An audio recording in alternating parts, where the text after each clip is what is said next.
And where those passions and vision intersect, you're going to find things that combine energy and vision that will give you motivation to be more successful. Welcome to the Biz Sherpa podcast with your host, Craig Willett. From humble beginnings as a CPA, Craig grew his practice to over 700 small business clients, and from there, founded several multi-million-dollar businesses. Trusted advisor and mentor to business owners achieving multi-million-dollar status, he's giving back to help business owners and aspiring entrepreneurs achieve fulfillment, enhance their lives, and create enduring wealth.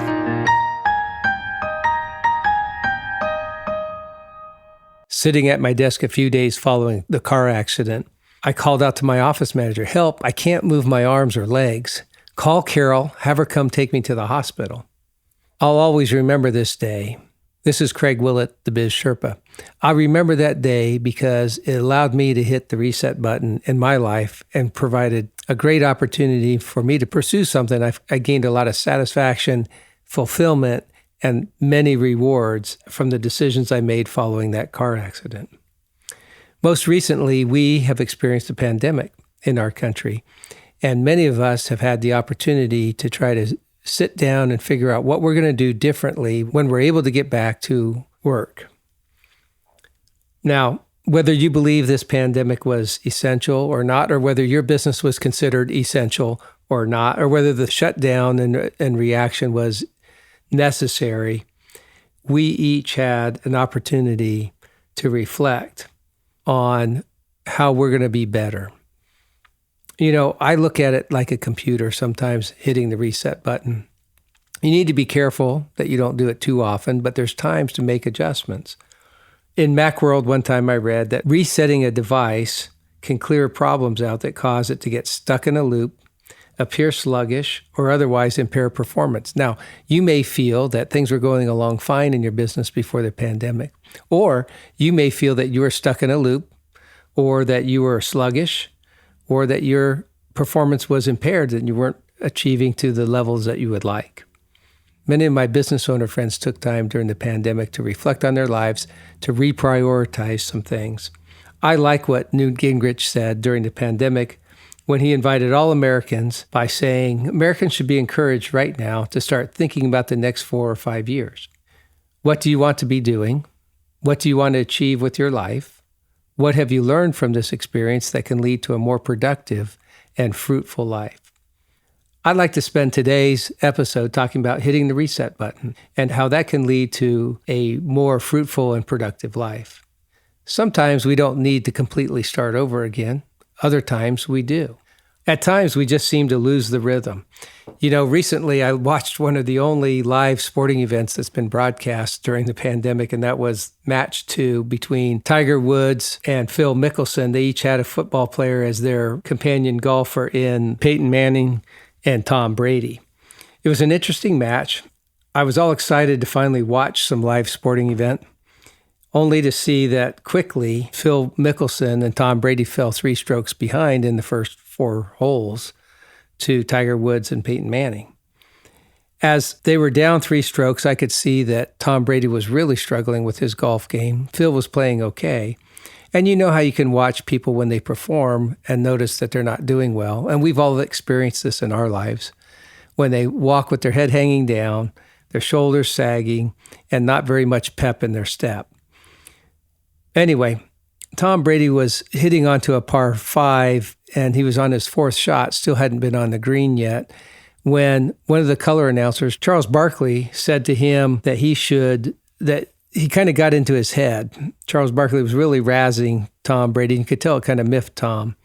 You could tell Tom reached deep down inside and took the next shot from over 150 yards out. It hit the green, spun in, and went into the cup for a birdie. Now, this turned the game around. From there, the match became closer. No, Tom Brady and Phil Mickelson didn't win, as you know, if you had watched it, but it made it a much more interesting tournament because they only lost by 1 hole. This, to me, is an example of sometimes getting your rhythm or having a chance to reach down mid-game and hitting the reset button. You know, back to us business owners. As you sat back and looked at your life during the pandemic and your business, if you found yourself stuck, How did you see yourself resetting your game? How do you see yourself adjusting your rhythm and resetting your mental focus in the middle of your game? For me, it's looking at business ownership as freedom. It's pretty simple. One of the great benefits of being a business owner is that you have freedom to do what you want, but more importantly, freedom to do what you enjoy well enough to bring satisfaction and fulfillment along with the financial rewards of doing it well. This shutdown, I spent time volunteering to help fellow business owners figure out how to get PPP loans. Now, for me, the last time we had a major financial crisis, I was in the throes of it because it cost me over 80% of my net worth and forced me to shut down my business over 3 years as I felt the impact from the bank failures in our country. That will be more for episode number 2. But today I'd like to focus on an opportunity I had to kind of reset my game and change my career and trajectory in life dramatically during my early days of owning a CPA business. I still remember that day very well. I woke up on a Saturday morning. I had a leadership meeting that I was going to teach and train young men and young women, future leaders, leadership skills. When I finished that seminar, I went home to find Carol there with our 3 sons, kind of wrestling with them. They were a little bit out of control, and she was pregnant with our 4th child. And I could tell that she needed a little bit of a break. So I took our 2 oldest, Paul and Mike, tossed them into the car and took them to McDonald's. I thought, McDonald's has a playland. Let them kind of get rambunctious there rather than tear apart our nice, clean house. As we were going there, I stopped at a light only to look in the rearview mirror and see a car who didn't stop quite fast enough in the snow and slid into the back of our car. It dented the back of our car, but more importantly, it gave me a bit of whiplash. Paul and Mike were fine. Later, that was on a Saturday morning. Come Monday morning, I went to the doctor feeling a stiff neck, and he gave me one of those big, cowl-like collars to wear to kind of give me some neck support. I kind of felt like a fool. I thought, how am I going to sit in interviews with my tax clients wearing this big, ugly brace around my neck? So anyway, I decided that I would wear it, but it got uncomfortable. I took it off.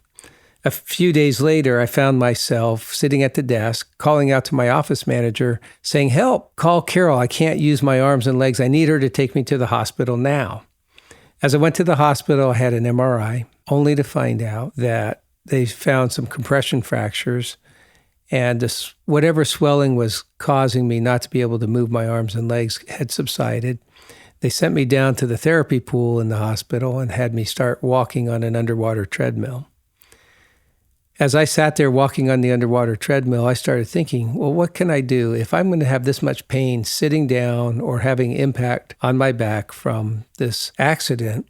How am I going to continue for the next 30 years meeting with my tax clients and small business clients, feeling this excruciating pain? As I was reflecting on that, my mind was caught back to a time as a teenager when I saw myself standing in the middle of a dirt lot looking at a building being built. It was being framed, and I was wearing a shirt and tie, and I had a hard hat on, but I knew I wasn't a general contractor. That picture of me was always so emblazoned upon my mind, but I could never define what it was. My father was a real estate broker. I grew up around the kitchen table learning real estate, the jargon and language of real estate. I had received my real estate sales license when I was 17 in the state of Maryland. My dad taught the class at the community college at night. He had a decent-sized residential brokerage firm. But I don't think to that point in my life when I had that image that I knew what a real estate developer was.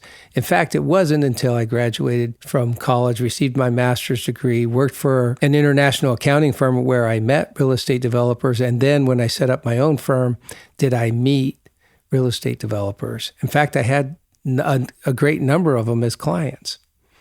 As I sat there that day, seeing that picture, I thought, what am I doing stuck behind a desk? If this is really what in my mind's eye, I saw myself doing. How can I get there?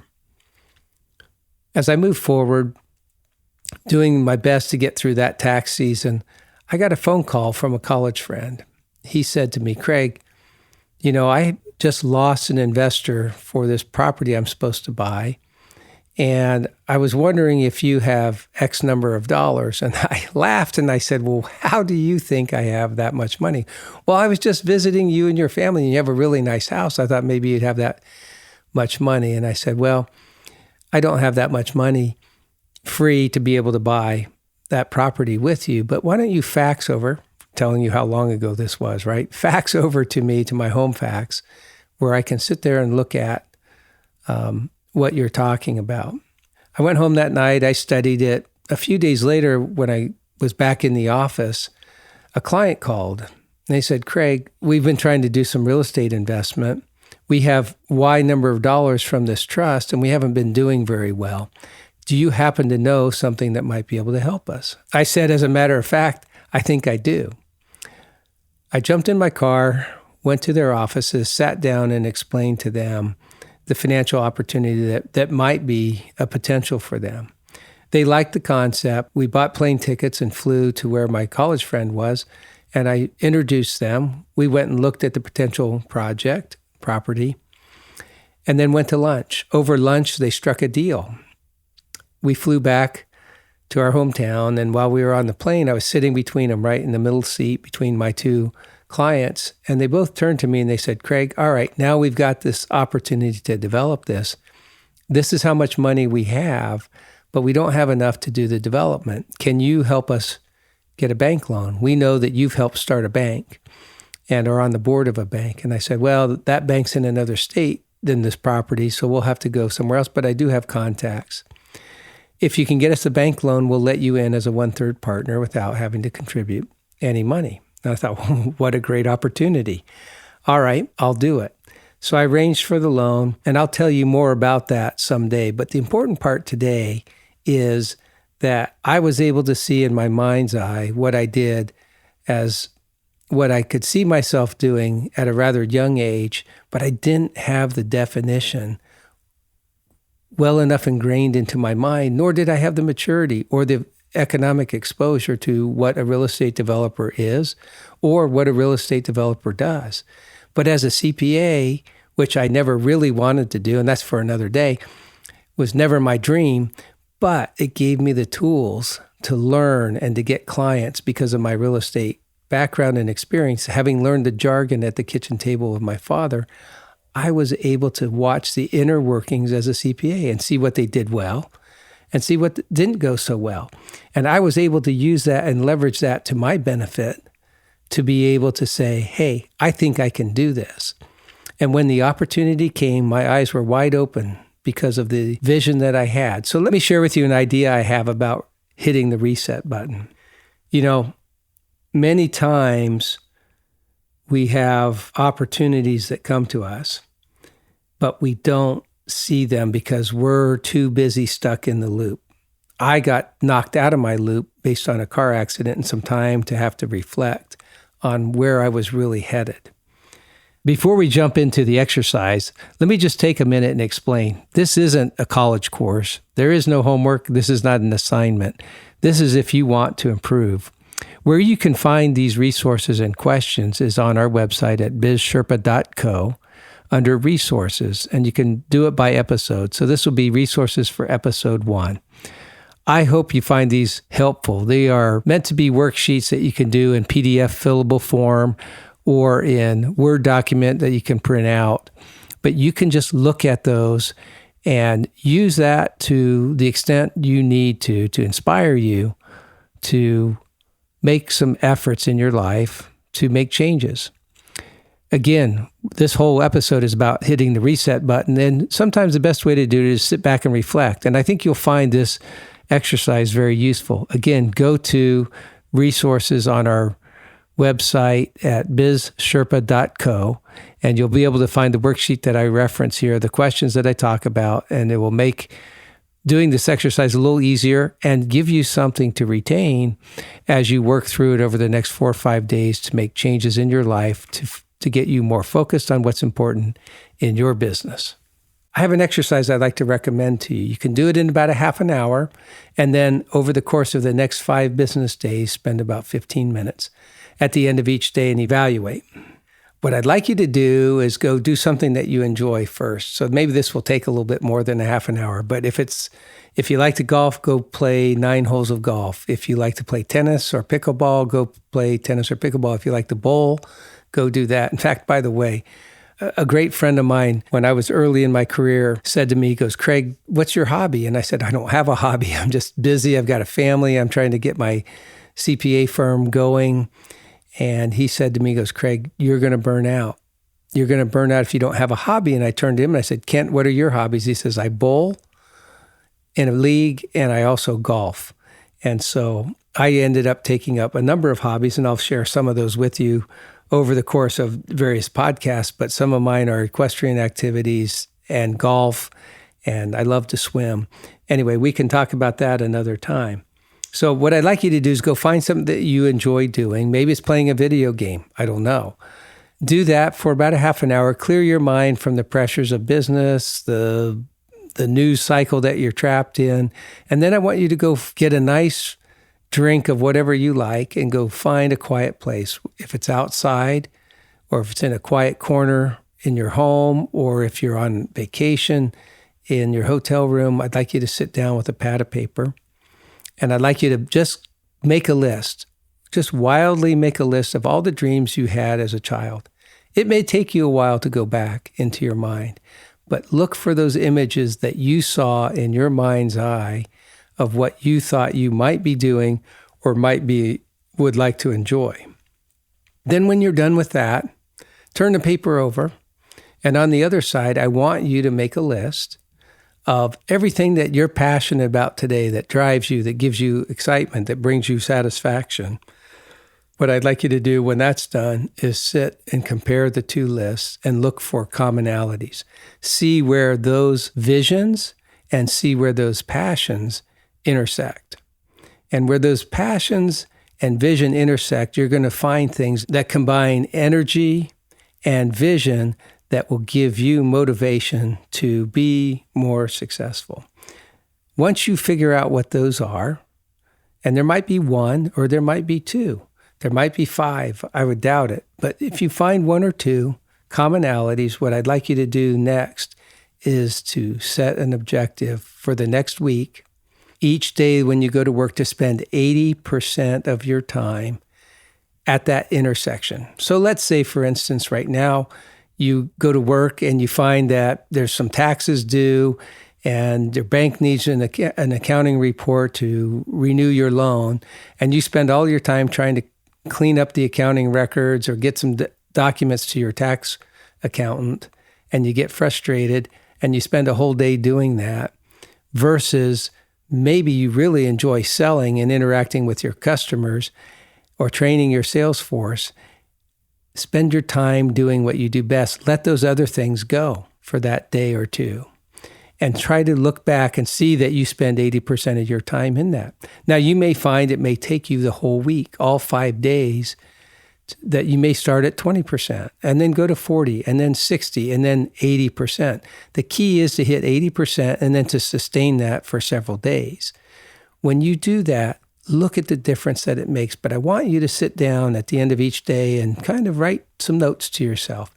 Here's what I did, and here's how I felt about it. Here's some things that I left aside that I think dragged me down or bogged me down or caused me to get stuck in the loop or caused me not to function well. And then once you've been able to document that, I want you to know that that's the beginning of your reset. You know, Jack Nicklaus used to say that he practiced each shot in his mind before he took it. So I want you then to figure out, if you're only at 20% after one of the days, figure out how you can get to 40 or 60 or 80% the next day. It's going to take some envisioning. Let me give you an example. You know, when I was in high school, I took an advanced placement English class, and I laugh about this. And the reason I'm laughing about it is because I never got advanced placement credits for any of this. My friends were taking those classes, so I took them with them. I was dumb enough to take advanced placement history, English, and some math classes, but not test out for when I went to college. How crazy, right? But anyway, I remember our first advanced placement English test that was coming up. And I was never really good at English. And so the teacher said, look, what I want you to do is go home and study. Do whatever you do to study. And then when you're done studying, turn off the lights in the room and sit back in a comfortable place and close your eyes. And close your eyes, and I want you to envision yourself walking into class tomorrow, opening up the exam, writing the essays that you envision or that answer the questions that you envision that are there, and then turning in the exam. Then spend another couple minutes and imagine yourself coming back into class when the exam is graded. And I would like you to imagine when you get your exam back, looking at the exam and seeing what your score is, what your grade is. And I thought to myself, well, that does sound kind of crazy, but you know what? If it helps me not study so long and if there's some secret to this, I'm going to try it. It's a shortcut, right? A trick. I did what he asked me to do, and I actually did fairly well on the exam. I don't remember my grade, but it certainly wasn't a C or a D or an E. So for me, it was good. But anyway, he taught me something to be able to create in my mind a situation where I can perform well. That's what I suggest to do the reset button. Just like Tom Brady in the golf tournament, he was able to kind of take Charles Barkley's ribbing, close his eyes, be a little bit frustrated, but then I think he could envision himself hitting a better shot. And boy, was it a great shot. And so that's the objective here, is to be able to do just that. You know, now enough about analogies on golf. You know, even though I am talking about golf with a football player involved, I do want to stick with football for a minute. And it just so happens to be, I want to stick with Tom Brady. You know, often in life, you might have a passion for a certain aspect of your business. And whatever that is, right? A quarterback doesn't make a good lineman.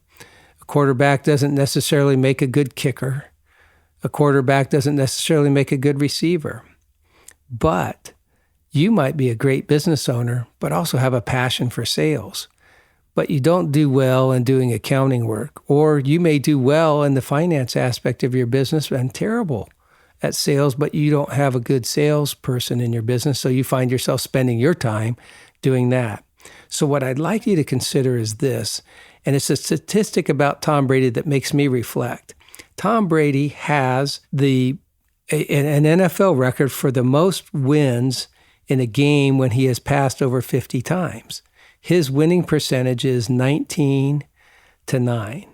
Peyton Manning, on the other hand, is 4-13. So you may ask yourself, well, Peyton Manning's a great quarterback. Yes, he is, and so is Tom Brady. Why did Peyton Manning only win 4 of the games that he threw over 50 passes, and Tom Brady wins 19?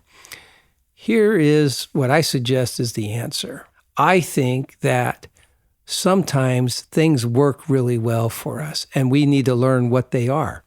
Some teams in football have a balanced approach to running and passing, and so they don't need to throw over 50 times and can win many games. And you could be a great quarterback with a great record, not throwing over 50 passes in a game. But when quarterbacks start throwing more than 50 passes in a game, the reason they have a losing record is because it's not their top game.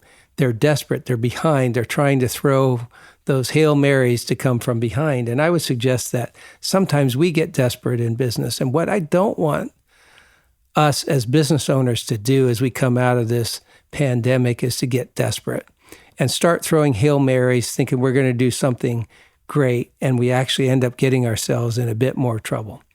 So I want you to think about that balance of what you do well. And I think that reset exercise I gave you should lead you to doing more of what you enjoy. Because doing what you like is freedom, but liking what you do is happiness.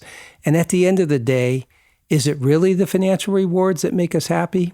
I think they provide some means, but next week we're going to talk about that, how to gain true happiness in what we do. So I appreciate you being with me today. This has been a great opportunity for me to share with you some experience, some small experience in my life. And you know what? I chose the Biz Sherpa as the name of this podcast because I'm not here to teach. I'm here to help you carry your load to the top of your game. This is about you. I would hope that you would take a few minutes and realize that this is a rookie starting out in my very first episode, but that you would subscribe to this so that you get notification for episode 2 that will be out in 2 weeks. And that you also would share it with business owner friends of yours who are also coming out of this pandemic and give them the opportunity to hit the reset button. If this helps you, I would like you to rate honestly for me. Of course, I would like 5 stars, but I prefer honesty as well. And your feedback and your input on our Facebook page, thebizsherpa.co, also on Instagram, bizsherpa.co, and on Twitter, bizsherpa.co. We would certainly welcome any feedback or questions that you may have. Now, also, this podcast is about you. I want you to understand that. I do not have any advertisers. I'm not seeking any or any sponsors. This is my opportunity to give back and to inspire. What I would like is for you to be able to share this with as many people as you can so that it can make a difference in their lives and help me achieve that dream so I don't have to spend all my whole budget for this on advertising to try to get the reach that I need. I hope that this has been productive for you. I look forward to joining you again next week. And because this is so much about you, I look forward to hearing stories of how you reset your life, reset your business during this pandemic, because I'm looking for those to interview on my podcast. And I'm not looking to interview famous businesses and famous people. My life has been about 700 small business clients as a CPA. My whole life has been about small business. And I think it is the heartbeat and the backbone and the engine of the American economy. You may not believe it when you read the headlines every day in the Wall Street Journal and the New York Times, but believe it. You are the backbone of that economy. I honor you, and for this reason, I focus my resources and time to helping you get to the top of your game. This is Craig Willett, the Biz Sherpa.